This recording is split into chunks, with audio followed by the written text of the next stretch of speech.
తెలంగాణలో ఆర్టీఏ అవినీతిపై ఏసీబీ కొరడా జుళిపించింది.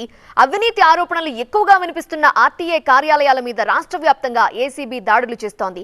తెలంగాణలోని రవాణా శాఖ కార్యాలయాల్లో ఏసీబీ అధికారులు తనిఖీలు చేస్తున్నారు. ఖైరతాబాద్, మలక్పేట్, నాగోల్, అత్తాపూర్, మహబూబ్ నగర్, సిద్దిపేట ఆర్టీఏ కార్యాలయాల్లో ఏసీబీ అధికారులు సోదాలు చేస్తున్నారు. వాహనదారుల నుండి నేరుగా ఫిర్యాదులు తీసుకుంటున్నారు. ఆర్టీఏ కార్యాలయాల్లో రికార్డులను పరిశీలిస్తున్నారు. బండ్లగూడ ఆర్టీఏ అధికారులపై పదే పదే ఫిర్యాదులు రావడంతో ఆ కార్యాలయంలో గంటల తరబడి ఏసీబీ అధికారులు తనిఖీలు నిర్వహించారు. పలువురు బ్రోకర్లతో పాటు అధికారులను అదుపులోకి తీసుకుని విచారిస్తున్నారు.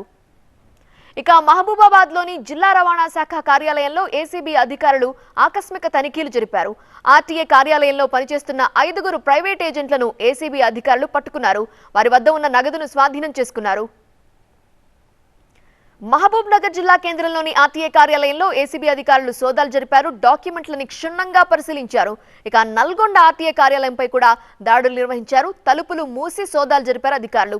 అదే సమయంలో అంతర్రాష్ట్ర చెక్పోస్టుల దగ్గర కూడా తనిఖీలు నిర్వహించారు.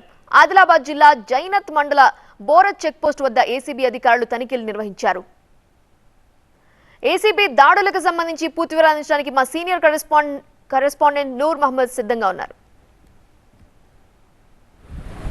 హైదరాబాద్ పాతబస్తీ బండ్లగూడ ఆర్టీఓ కార్యాలయం నుంచి మొదలైన అవినీతి తెలంగాణ వ్యాప్తంగా అన్ని ఆర్టీఓ కార్యాలయాలపైన ఏసీబీ అధికారులు మెరుపు దాడులు చేసి కోట్లాది రూపాయల నగదుతో పాటు అనేక మంది బ్రోకర్లను కూడా అదుపులో తీసుకుని విచారిస్తున్నారు. ఇప్పటికే అనేక ఫిర్యాదులు రావడంతో ఏసీబీ అధికారులు మెరుపు దాడులు చేసినట్టు కూడా చెప్పుకొస్తున్న పరిస్థితి. తెలంగాణ వ్యాప్తంగా పదే పదే ఆర్టీఓ కార్యాలయాల్లో అవినీతికి పాల్పడుతున్నారు. చాలామంది డబ్బులు ఇవ్వండి అక్కడ పనిచేయట్లేదని పదే పదే ఫిర్యాదులు రావడంతో ఏకంగా దాడులు నిర్వహించినట్టు కూడా ఏసీబీ అధికారులు చెప్పుకొస్తున్న పరిస్థితి.